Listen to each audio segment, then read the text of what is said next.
একটা কনসেপ্ট আছে রাত্রির বেলায় সব ভয়াবহ জিনিসগুলো হয়। কোনো ফ্যাকচুয়াল কোনো স্টাডি আছে এনার্জিজ রাত্রির বেলায় বেশি অ্যাক্টিভ হয়, দিনের বেলা হয় না? আমরা অন্ধকারটাকে ভয় পাই, রাইট? সেই জন্য মানুষের মনে ধারণা হচ্ছে অন্ধকার মানেই হচ্ছে ভূতের ভয়। যাদেরকে আমরা বলছি স্পিরিট, তারা তো পাস্ট, সেই জন্যই আমরা তাদেরকে বাংলায় ভূত বলছি।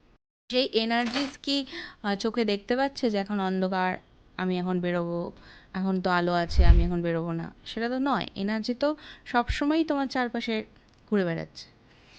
এবার আমরা সারাদিন কাজের মধ্যে ব্যস্ত থাকি, উম, বাইরে যাচ্ছি বা ঘরে থাকলেও কিছু না কিছু করছি, কাজ করছি, টিভি দেখছি, হোয়াট এভার করছি। তো সেই জন্য আমাদের মাইন্ডটা ডাইভার্ট হয়ে থাকছে।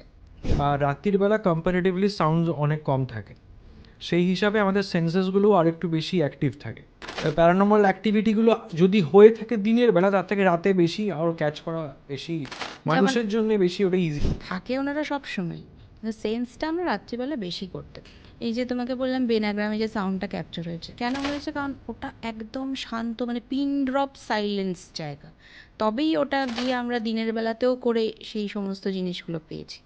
তো নর্মাল জায়গায় তো অত পিন ড্রপ সাইলেন্স পাওয়া যাবে না যদি রাত্রি না হয়।